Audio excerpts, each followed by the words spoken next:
Good.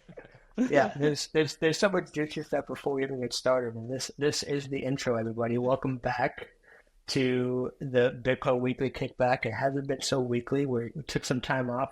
It's conference season for one, so people are out and about, flying on jets and shit. Quick pulse check though. How's everyone doing? It's been a minute. Great. I've been getting full night's rests. I've been sleeping over 7 hours per night. You can see the circles under my eyes. I've sat pretty and pretty like comfortably in Bitcoin and my my blue chip inscriptions. So I'm very happy right now.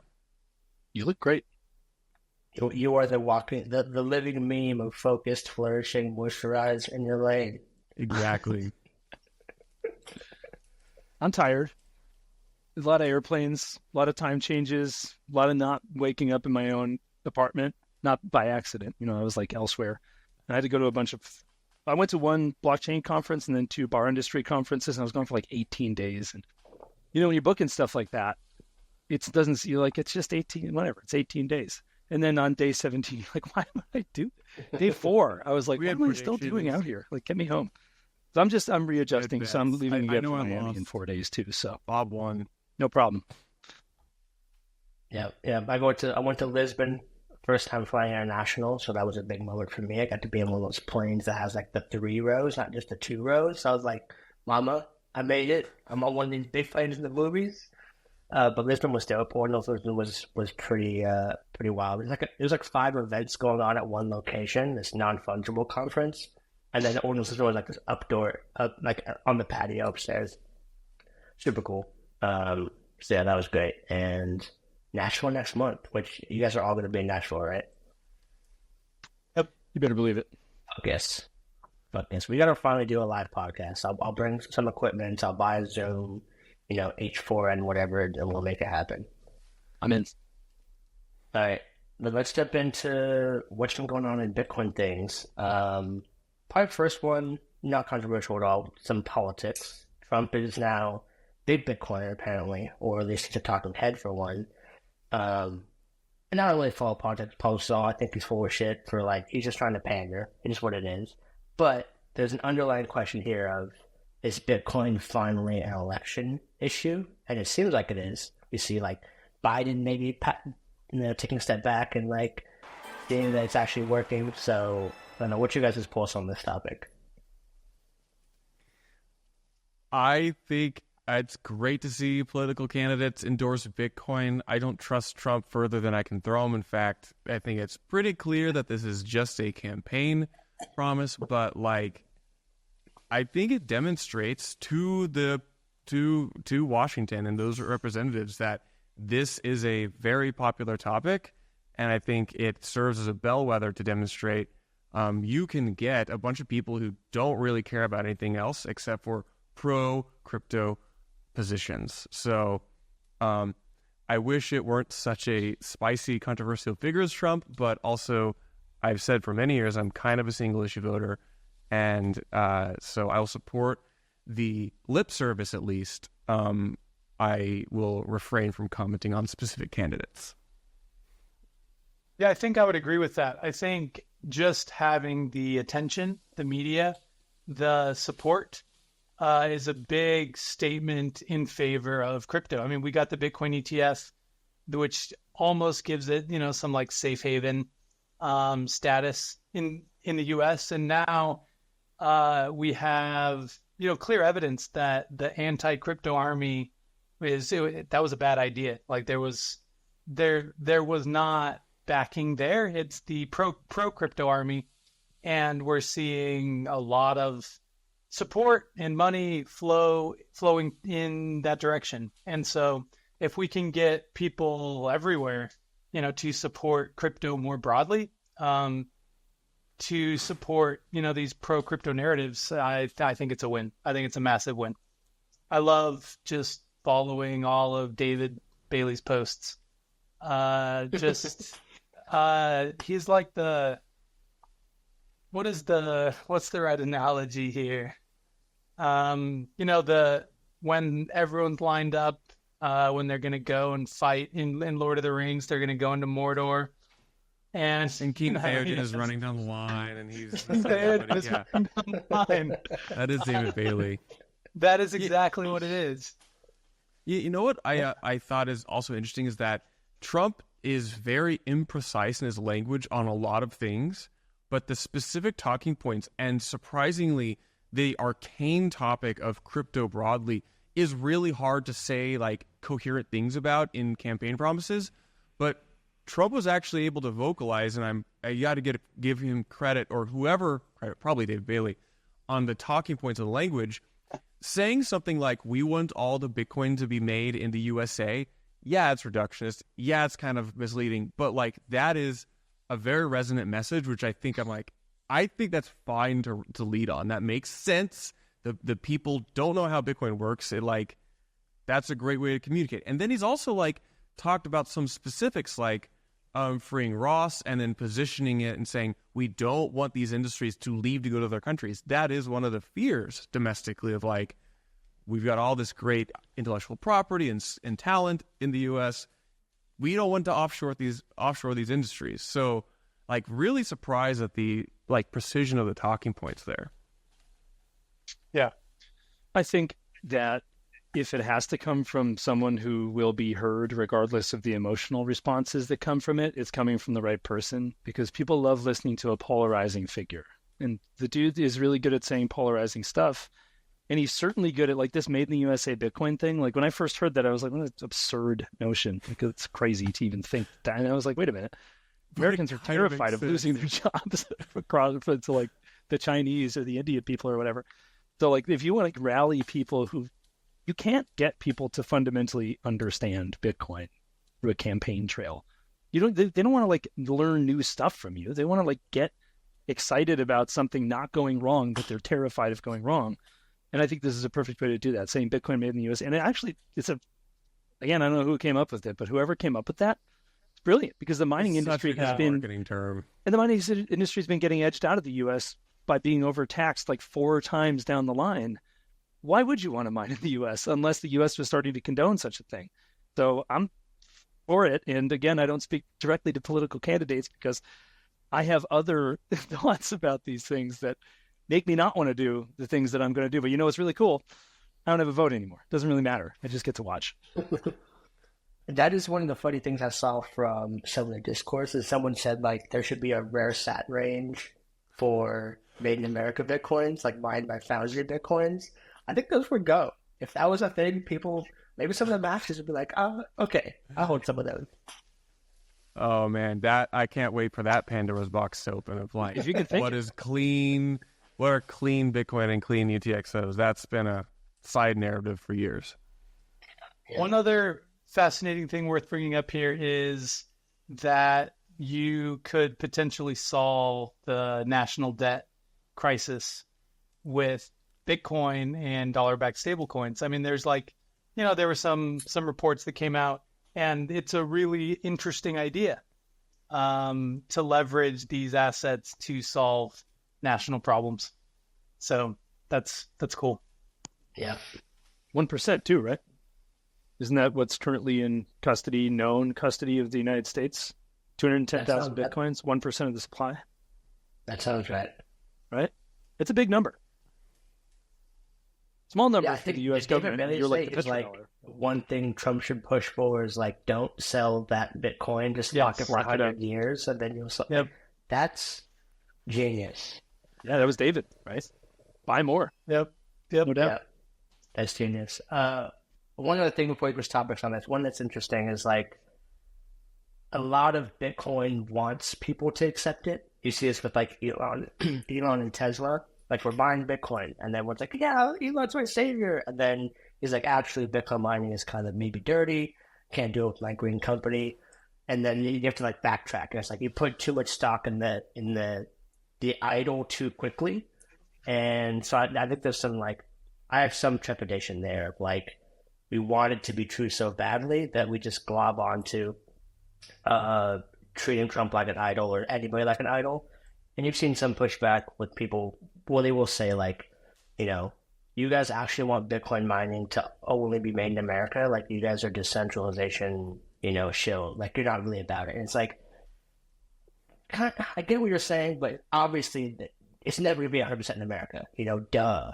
So, I don't know, but there's nuance here of like some new person jumps on, some new celebrity, and we're all like, yes, not just my bag's going up, but like I'm being accepted.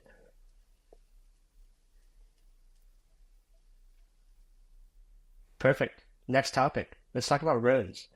Bunch of topics here on runes. So we're 2 months into runes being launched after the halving. We have a ton of tooling as expected. There's lots of ways to trade your runes, mint and etch. But trading has been a little interesting, and there's been some nuances here. And I want to cue it up with you, Donny, because you had something interesting in the DM group about kind of like the construction is making the game today, but like do certain things.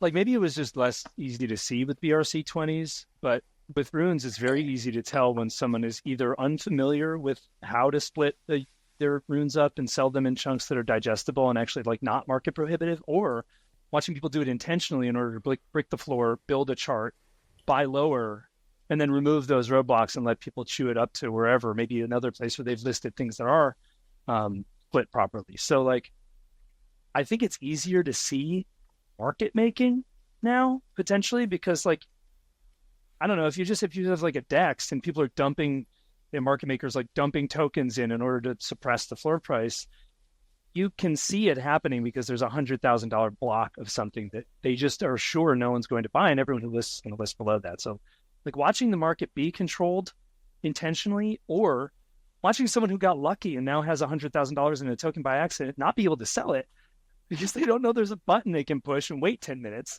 to make $20,000 more out of it and have it happen sooner. So like, I don't know which one of those things is occurring, but watching it play out, it just seems like louder this time than it was at BRC 20s, because maybe there's more attention on it, or it's so much easier to do that you're like, just hit the button. You don't have to inscribe 10 transfers. You just hit the button, I don't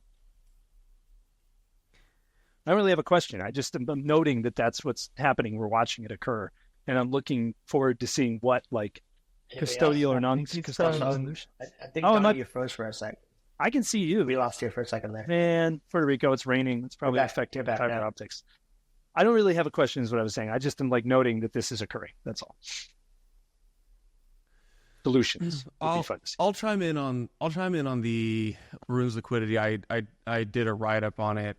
This is something which is structural, which is just in the protocol design, which is a limitation and hamstrings the market. This, for now, can only really be solved at the user level, users optimizing their own current portion of the liquidity. I think this is going to plague the market for a little while. I don't see easy point-and-click solutions. I think this is one where the market, the users will have to, and we've seen that this works and can happen, they will have to kind of emergently understand, oh, this is how you prepare your runes to sell to market if you want it to be a liquid market. I think for now, I don't really actively trade runes, but I think for now, if you're trying to capture the margin or arbitrage, you would look and you would differentiate between two similar coins, one with a better liquidity pool versus one which is less liquid. You would probably trade those differently. I think Mutable Trees, who did the decentralized rune etch, had a really good, long, kind of complex thread on the way you can structure the splitting of runes and prepare that for market. So that was a really interesting insight from him. One advantage of large runes batches sitting on the floor is if you're a whale looking to get into a token, that is your ideal entry point. Because if you try to buy the top 50 listings and then someone goes in and snipes a few of them, then doesn't it cancel your entire order? So you don't get any tokens at all. And that's if anyone transaction snipes. Fees of consolidating, 50 buys into one UTXO, the transaction fees are much higher. Yeah, so it's actually advantageous if you're trying to get a big position in a token to have large runes sitting on the floor. But It's also easier, I don't know if you guys have played with Magic Pool. Magic Pool is pretty fun. You basically go in and you can buy a rune, and then you can go and you can track that in the mempool on Magic Pool. Solution, right? Yeah, Lifos. Yep. And it has this really nice, you are winning or you are losing. It has these sound effects if you have the tab open. And if someone snipes your purchase, you can then go in and increase your fee and snipe it back. So you can do your own kind of snipe war. And then at the very end, it says you won or you lost. And so this is another interesting element now that, the mempool is becoming the marketplace. The mempool is the ultimate marketplace. And so you can go on any rune ticker and you can go and see what purchases are currently in the mempool. You just hit snipe, once you're logged in, you pick your fee. The fee has to be higher. It actually gives you an effective cost increase. So you might be buying at 10 sats per token, but with the extra fees, you might be buying at 12 sats per token. So you can actually see what the new price is. And it's a pretty good trading experience that kind of levels the field a little bit on the sniping side, which I think is fantastic. So it's not, large rune batches sitting on the floor is not all bad. And in some cases, it might be the easiest way for a whale to accumulate tokens because people are just going to snipe their stuff. If they see someone go in and buy the whole floor, then your lower price UTXOs are very likely to be sniped because they're the lowest price. And now you're pushing the floor price way up. And then you're not going to get any of them because someone is going to snipe one of your UTXOs. And now your 20 or 50K purchase is now canceled. And so, pros and cons here, but it's not all bad. If you want to snipe, say, a 3 Bitcoin worth of a rune, you have to have 3 Bitcoin on hand to buy that. So it's, in a way, you can still buy really under the floor and have considerable insulation versus snipers because they would have to pony up a lot of Bitcoin. And then if they want to sell it, because of the kind of meta of sniping is you snipe and then flip at a higher price, like that incurs some extra cost for them to then either relist that entire UTXO with that full rune range, or they have to, incur costs to split it. Yeah, your point, Bob, very, very well, very, very insightful. Yeah, and so Casey was on What Bitcoin Did. Shout out to Casey for getting on the big show. But he had one line on the show of, I would never introduce something that introduces MEV onto Bitcoin. That was like one of his design philosophy things he did said. Say that. He had a lot of good liners in that. He did. That whole show is clippable, in 2-minute chunks. It's just bars all day. But the question is with BRC20 getting upgrades to make it easier to trade, a lot of the inefficiencies, is that one of those things where it's the way that you trade runes is partially him making the design decision about not introducing MEV? Is that why it's this way and he's not going to upgrade it? I actually have some strong opinions on this. And I've gone back and forth with Casey on this because I actually disagree with him about this particular topic. And I respect this attitude he's got about he intentionally doesn't design his implementation of the protocol to include MEV. But the thing is, and you saw this with whenever you have heterogeneous assets on a blockchain, you have different incentives, and MEV incentive does emerge. So adding new types of assets to a blockchain will increase the MEV incentive, whether or not you include it into your client implementation, because the market can extend that client implementation and MEV will emerge. This is just what we've seen empirically on other blockchains. This is why he says he's not going to design an AMM. Whether or not you can't even do that on Bitcoin or not right now is debatable. But he's not going to introduce some of the structures for exchanging these into the client itself. But the thing is, other people can and probably will. And I respect his position and his goal for that. And I think it does reduce the amount of it rather increases the lift that someone else would have to make in order to like introduce those tools. And he's right that like no, it's like very few other people are or can do that. But like I think it'll happen eventually. I just think if you're gonna have a new type of asset class that's settled on a blockchain, it's going to create MEV, and I just disagree with him on that. So the idea here is something like he wants it off of the protocol level. It's not his responsibility, and it moves up to the application layer. Possibly both. I mean, when Bob, you're probably saying define MEV.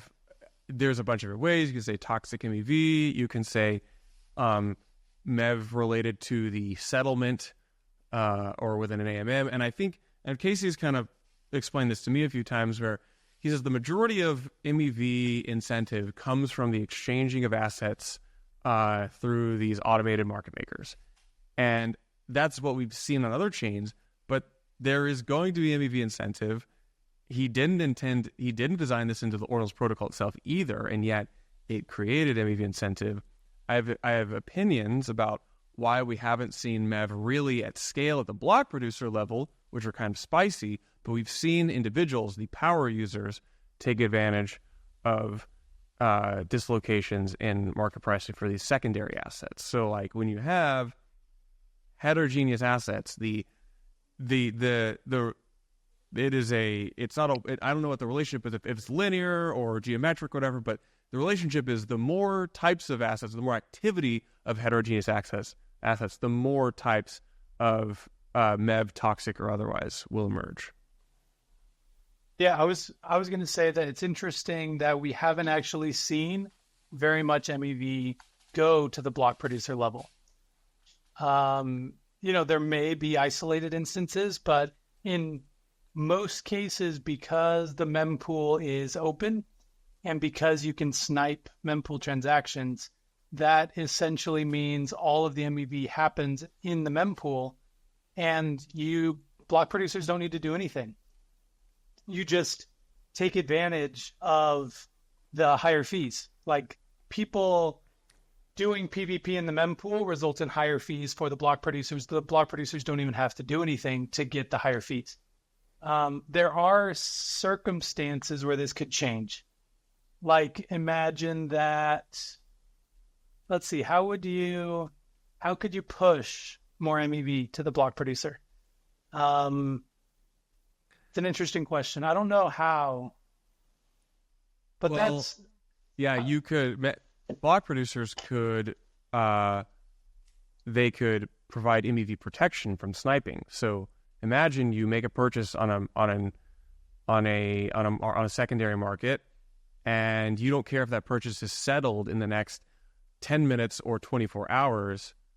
That purchase could be held. You could pay a premium for the guarantee of the marketplace delivering that, broadcasting that transaction into another, or rather pin that transaction into a partnered pool's block.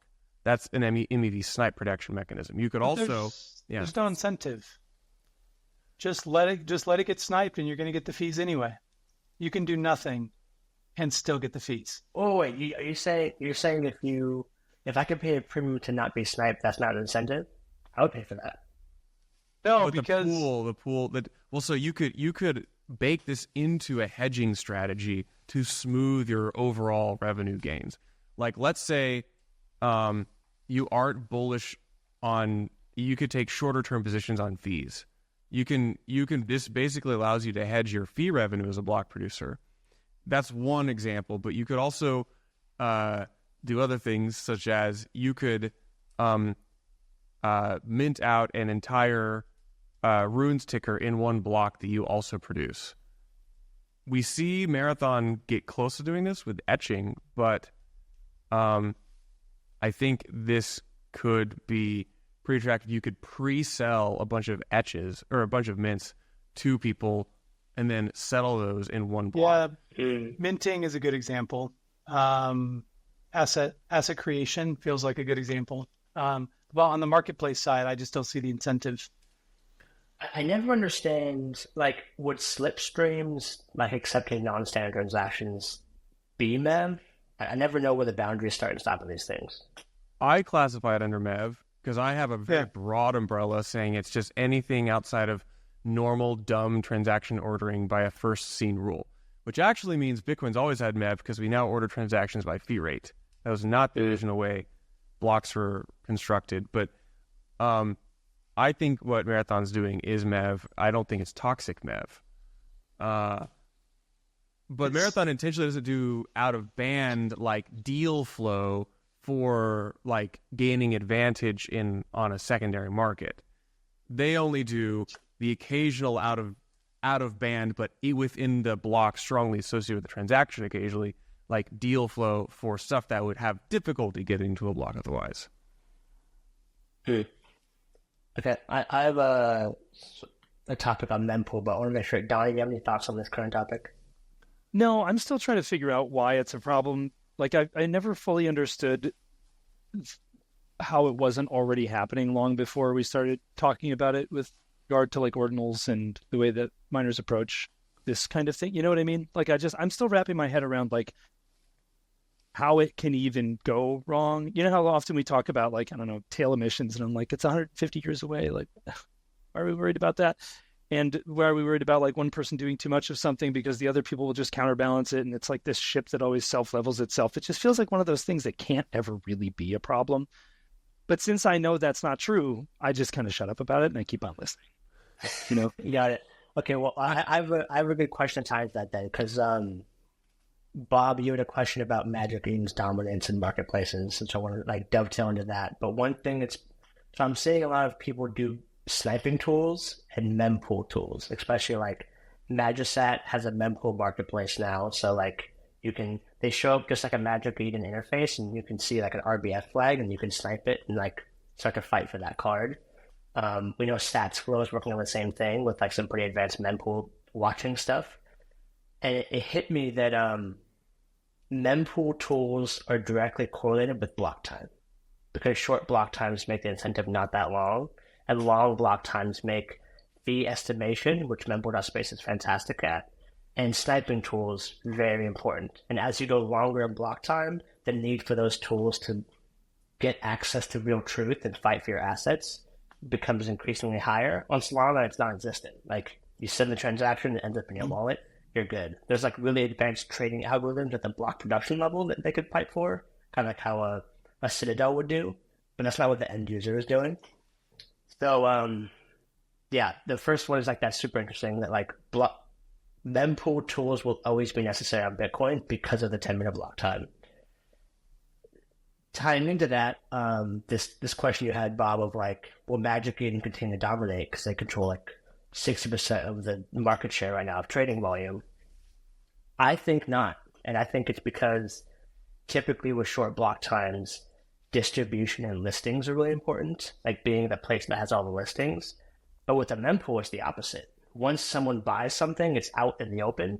And so everyone's going to be competing for what's currently available, full stop. Like, listings is secondary, and you're probably going to see all these mempool marketplaces have like, it was on MagicEden, but you can snipe it now, and this is just what's available now. And so I think we're going to see listing be less valuable. It's just going to be what's in the mempool and what's available for me to potentially purchase. Love that.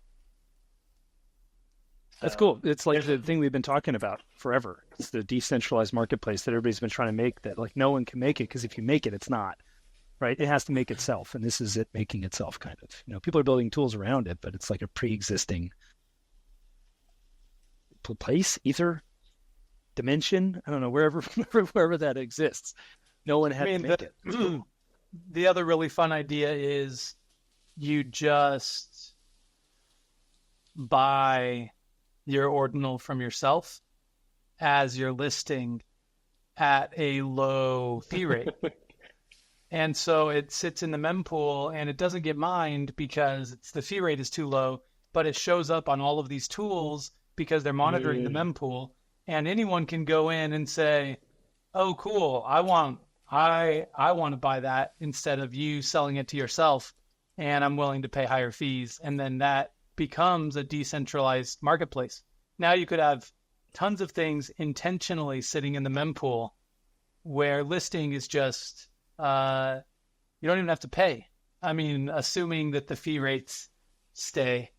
That's actually really, really smart. Is like a low fee rate listing at floor becomes a global order book for all mempool marketplaces. Yep. I mean, I like that. The other thing is that you can solve this just by degrading the user experience on the marketplace, because the reason you have this single sig hash, whatever the actual particular PSBT structure is signed with one of the inputs and one of the outputs being anyone can pay that. And so it would require another touch point back and forth where the seller lists on MagicEden, the buyer then says, I wish to buy that. Then the buyer constructs with MagicEden a PSBT with the seller, who then countersigns, which basically means you have to get a notification or an email that one of your things sold, and you have to complete the sale. Now that requires some coordination for the seller and to actually spend any of those UTXOs, but that reduces all sniping. It degrades the actual marketplace experience and would probably require coordination from wallets with the marketplace to actually not have it be a recurring problem for active users. So, like, these are possible. It's just the market, and I frame it this way: the users do not feel the pain of sniping enough to warrant degraded marketplace experiences for trading these things. Yeah, that's a good point. I've heard that before. Is it just, it's two transactions or two signings, which is a friction point, but is it still mostly trustless, or is there an additional level of MagicEden in this case? So it's still trustless. Essential. It's still trustless. The dirty little secret is, I don't even think a MagicEden has actually realized this, is that in such a case, you wouldn't actually need a middleman. You could go back to the open ordex of listing something, maybe not publishing the PSBT, but just publishing that you wish to sell it. Then the buyer inquires and provides a pre-signed PSBT that you can countersign. And then you can cut out the middleman. The irony is that the more decentralized and trustless, it's really hard to make a revenue model out of a trustless system. This is one of the constant tensions in Bitcoin and open decentralized networks. It's really hard to build a moat around any kind of intellectual property or service you provide. Yeah, well said. Pause for a sec, real quick. Donny's frozen and my browser is saying, can you refresh? It's telling me to have you refresh. I miss it. And I think you can probably just jump in, Bob. You had a point. Yeah, I was just going to say that model, that marketplace model, where it's basically just an offer, it feels less of a market. It feels less efficient as a market because you can't just execute a purchase. Like, I could get people that send me all kinds of PSBTs and I could just sit there. I mean, it's like one side of the order book without having the other side of the order book. You kind of want listings to come from the top and offers to come from the bottom. So then you have like a market in the middle. And I don't know that I like the model where it's just offers coming from the bottom. Which then begs the question, are blockchains actually good at providing markets themselves like this? Or is a blockchain just for the end settlement and execution of these trades? Does the coordination happen off chain? Do you use an Oster, bidding, offer publishing mechanism or something like that? I don't think this is resolved. We've seen typically the more we try to inject markets on chain, the more it distorts like how the chain even works. Like, I wonder if he'll still be doing this in 10 years.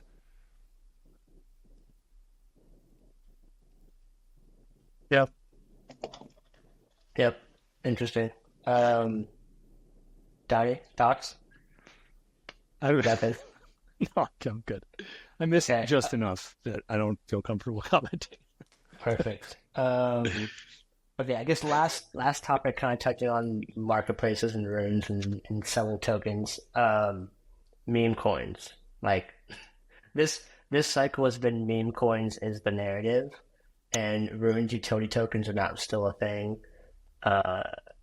So yeah, what's your guys' thoughts on this? Like, I think it's, first of all, it's hilarious that VCs are giving hot takes on meme coins. Like, that's how down bad we are.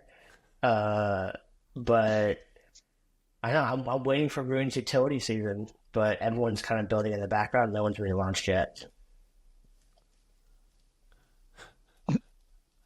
Go on, Charlie. Is there an example of like a good utility token?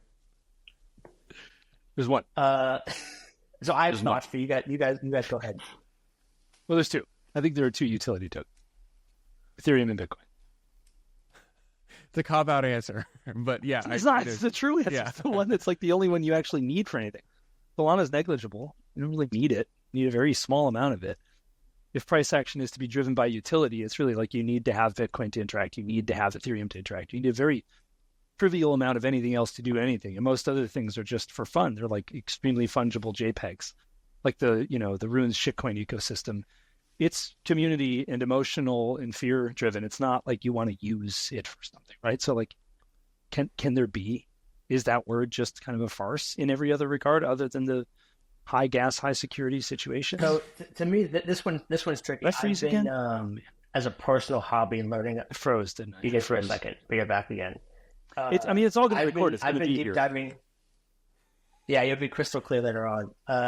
You'll be, but yeah, I've been deep diving into tokenomics a little bit because it's a space that I don't understand well, and it struck me that almost everyone judges a token off of its price, kind of full stop, and they'll say everything against Bitcoin trends to zero, so X de facto it's a shitcoin, and I think that's, first of all, it's just like lazy thinking.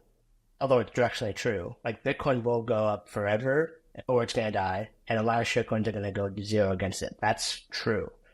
The question here, though, is like, what is a token actually doing to incentivize directing user behavior? And if you look at something like, you have to go to ETH to get most of your examples, but like Curve, for example, which is like a stable swap protocol, they have the CRV token, and it's like this, it's called delayed or decaying vote mechanism. So like you have to keep signing things to keep your vote at maximum APY, or it decays over time. So that's a way to incentivize people to keep coming to the platform. And two, if you hold the token to stake it, you get part of the fees that generate from the protocol. So how important is Curve to attracting liquidity to the protocol? It's really hard to say. Like Uniswap had a bunch of there's a Uniswap and SushiSwap are two AMMs. Uniswap went first, got a ton of liquidity, didn't have a token. SushiSwap launched 3 years later, launched a token, and started stealing liquidity from Uniswap in big numbers over like a 3-month period.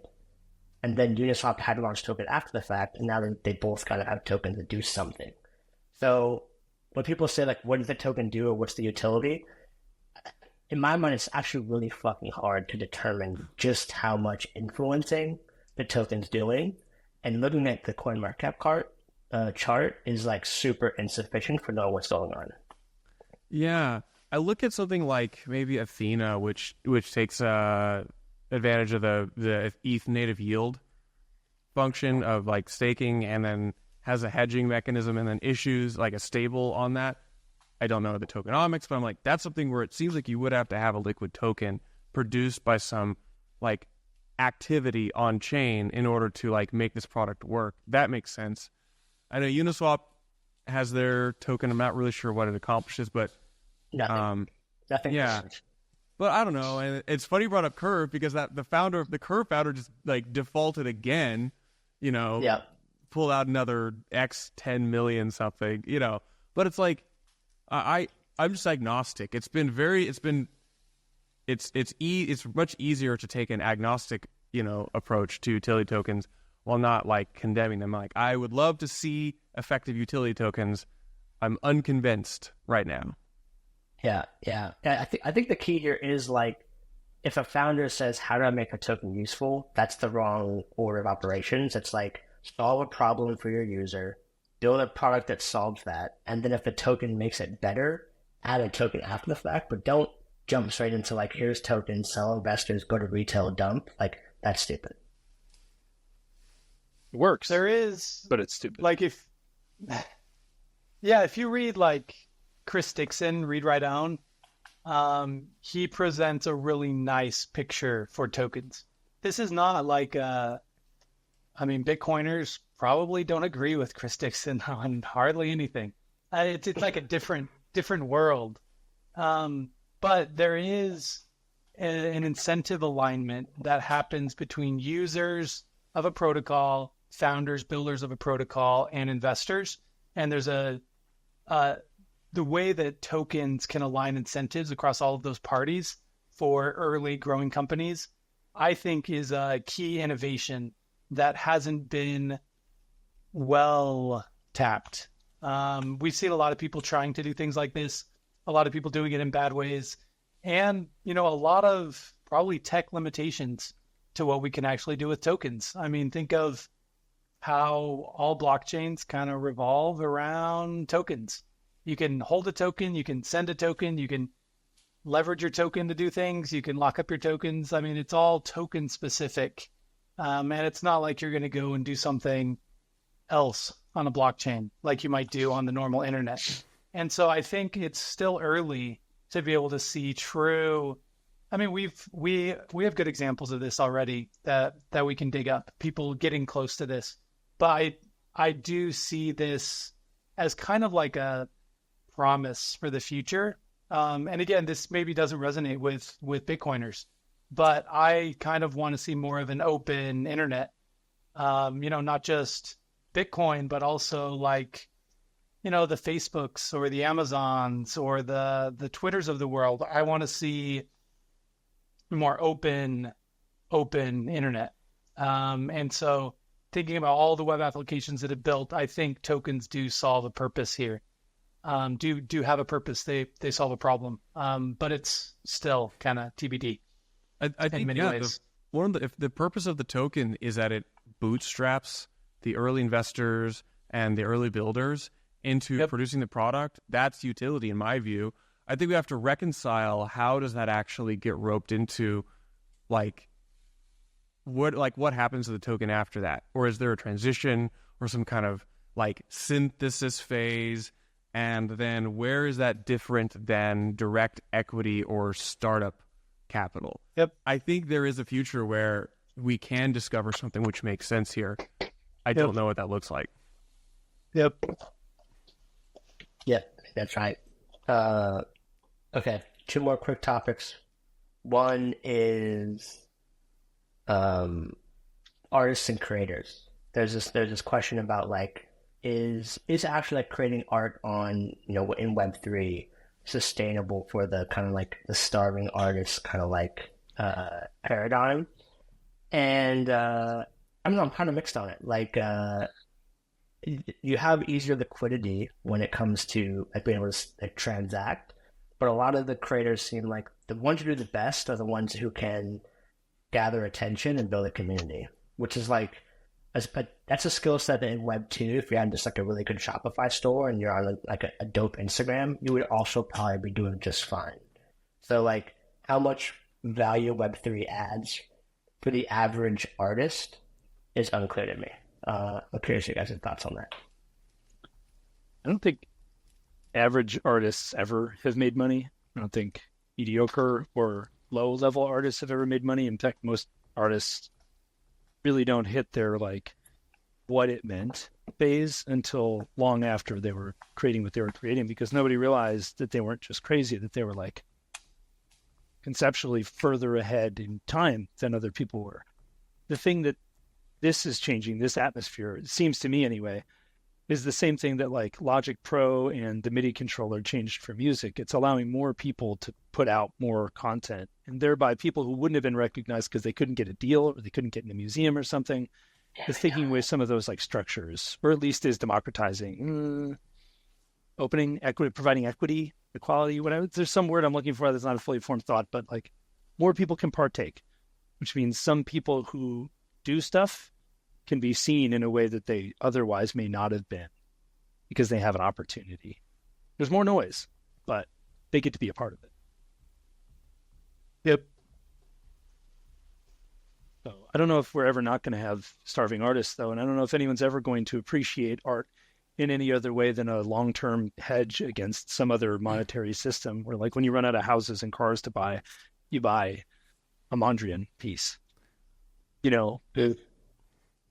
I have a pretty strong opinion on this, and if we look to history, where some of the most productive eras in human society, if we consider the Renaissance, coincided with the artist patron model, where you have these giant generational wealth creation events, often coinciding with advancements in technology and economic activity, where those who tend to be the merchants or the financial benefactors of that wealth creation often tend to take artists who they personally like and build long-term relationships where they consume and contract or work with those artists, because the person who spends all day making money and building things has that other side of their brain, and we kind of naturally as creatures desire that relationship. And I look at this new era of crypto wealth explosion, and I don't see why we won't see something similar emerge, where some of the people who will make tons of money off this may take artist-patron relationships. And maybe that looks like the digital artist who makes NFT-like creations over the next few decades, where the next Curve founder can, instead of buying 5 houses in Australia, perhaps develop an artist-patron relationship. So I think that's a sustainable future for NFTs. So I'm building you a bull case for NFTs over the next generation. Does that mean, though, that because in those paradigms, it's very few people involved, and it's very selective. Yeah. Which a lot of people push for Web3 is it's the democratization of these things. It removes friction so that the bottom half can get involved, and it seems like the way you're thinking about it is not necessarily. It could look different. I would hope it's more democratized. I think a lot of the limitation for the artist-patron relationship historically has been geography and communication limitation. When those things are reduced, when the world is incredibly flat and communication is not a barrier, then we could see much more democratization of that type of relationship. And I think in a way we're already seeing that with social media. Think about your favorite TikTok influencer or Instagram influencer. We have people who are famous with millions of followers because they found a niche. And think about how crazy and wide variety those niches are. Essentially, we're democratizing the attention economy. We're giving people tools to be able to connect. There's the 1,000 true fans idea, where all you need is your 1,000 true fans to pay you $100 a year or something, $10 a month or something, and then that can support anyone. Anywhere. And yeah, thanks, Donny.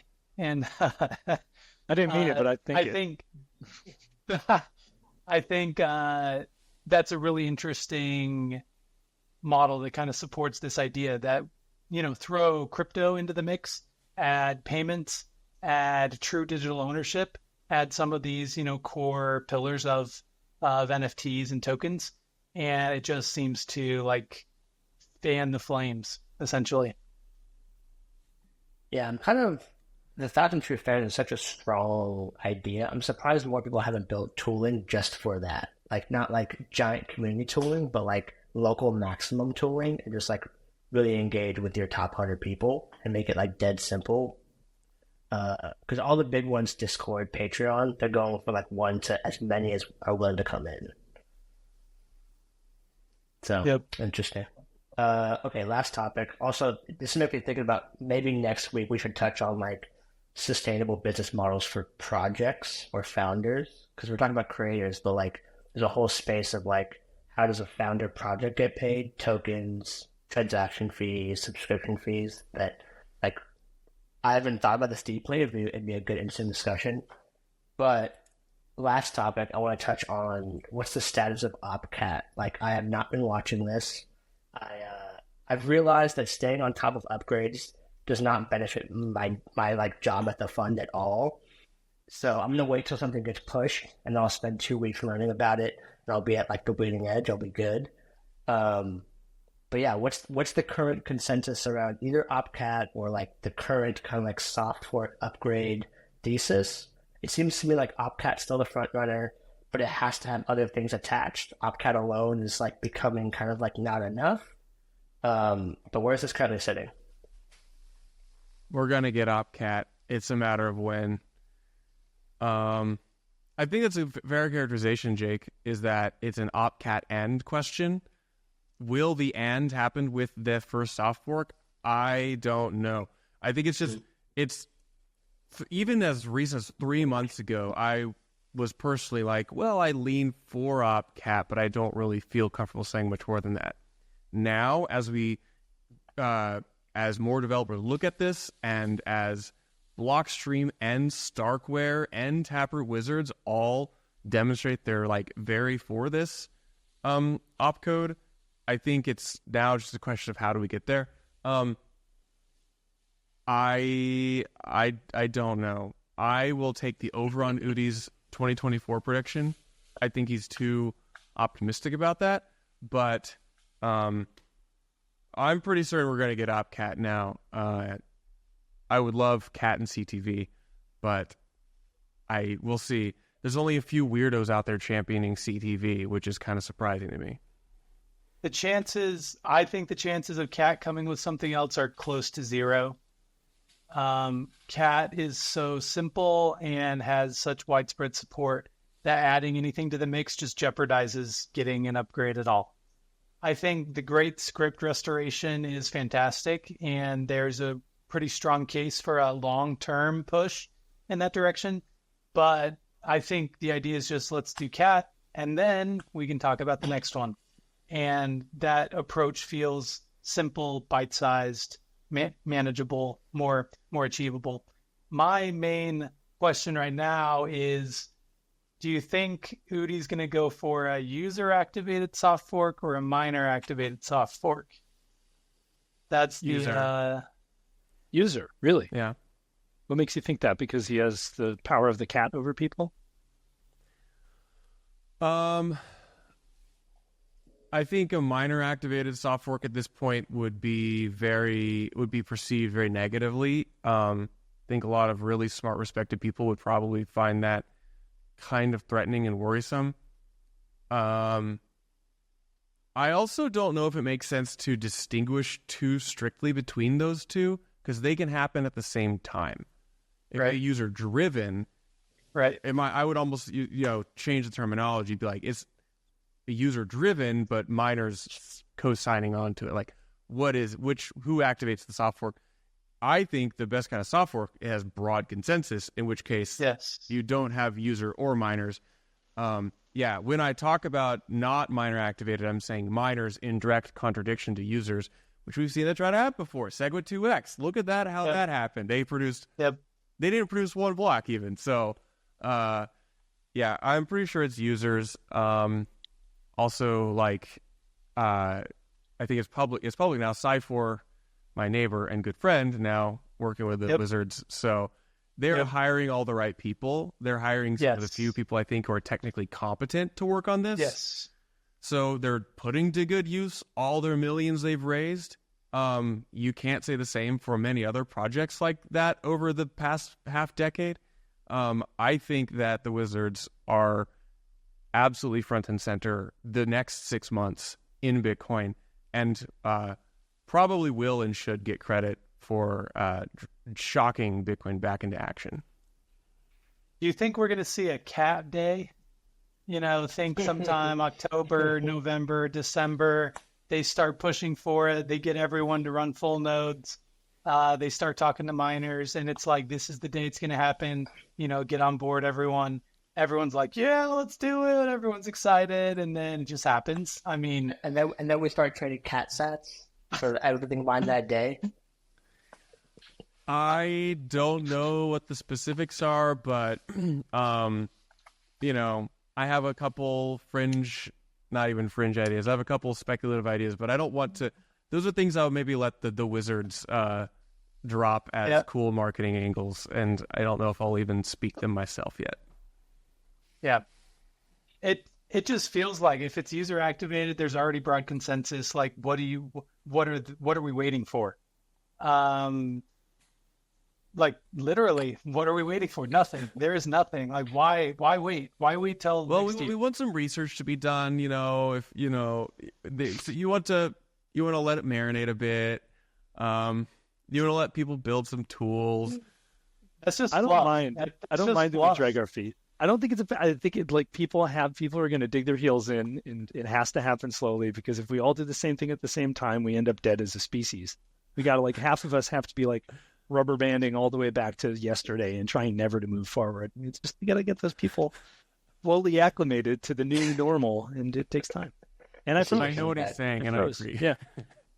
Y'all froze. Why does it You get do, but just start talking? It's crazy. I know. Okay, I have a quick question and a quick comment before we actually wrap up, but not right now. If you can. Well, so I'll go ahead, Bob. All of those reasons just feel like lacking substance. Like, you say we need to slow down, but why? I mean, we already had OpCat and Bitcoin. We've already I don't think had. we need to. People do. It's just what they do. I mean, I don't think many people think this. I think people are gung-ho and ready to go. And so if they're gung-ho and ready to go, then what's stopping it from happening this year? I don't see anything stopping it. All it takes is one big initiative that's coordinated behind the scenes, and there's a big marketing push, and it's like, hey, this is happening. We told you it's been happening. CAT is a simple change. It's been happening forever. Here's the time. Here's the time frame. Here are the things we're going to do, and it's just going to happen. Like, I don't know how that doesn't just happen. Like, who's going to oppose it and why? So I'm gonna take the opposite view. I think OpCat in 2024, zero chance. OpCat in 2025, slim. I actually think we're going to get something besides OpCat in 2026. And I think it's going to be the entire breeding ground is that TapScript is still hella difficult, and new devs are coming online like crazy. And we still haven't seen BitVM do anything yet, for example. So I think that, and I mentioned this to Charlie when we were at BTC++, I think there's a correlation between things you could do with TapScript today, and as that ramps up over time, and people's willingness to upgrade to something like OpCat. I think you're going to see a ton of stuff launch in the next 6 months that does more than you realize with TapScript, and that's going to make people realize that maybe making Ordinals trading and this CatVM thing with OpCat not the right thing we need. It's clunky. You need OpCat plus things to do it right. So I think you're going to see something like a cleaner Covenant opcode in 2026. That's my hot take. I'm like 51% confident on that. OpCat looks very strong. I don't want to bet against the Wizard, but that is what I think. Putting on wax today. I'm so glad we got 4 different, slightly different perspectives just now. I love that. I feel that if you had this conversation on your Take Any Bitcoin somewhat technical podcast off the shelf 2 or 3 years ago, you would have had a monolithic response, uncreative and unproductive. To me, having this kind of conversation, even among people who 2 years ago were not really part of the Bitcoin mindshare, to me, this is the most exciting thing happening. I am unbelievably optimistic about the future. So I just love having this range of perspectives. One quick comment on Jake's comment. Do you want to know what's more clunky than cat? TapScript, not having cat. If you want to look at the janky solutions that people are going to make over the next 6 months, and then look at how much cleaner and nicer it'll be with cat, I think you're just making the argument that we need cat more than ever. Nah, bro, you just keep Merkelizing things down. You can see. No, I don't even know how TapScript works. I'm stopping on my ass. That's a good Bitcoin Cash take, already has it activated. Let's just all move to Bitcoin Cash. Opcat exists there already. The Liquid network has cat. Okay, so I saw a tweet today. 30% of Liquid users use Opcat now. 30% Really? of 10 Liquid users is still a lot. Which is so okay. If we project, that means theoretically we would expect 30% of Bitcoin users or transactions to use Opcat. It's a dumb linear projection, but I do think that's a fun angle to take. I love it. This was a great ending to the episode. Good overall. So that's the pod. Thanks, guys.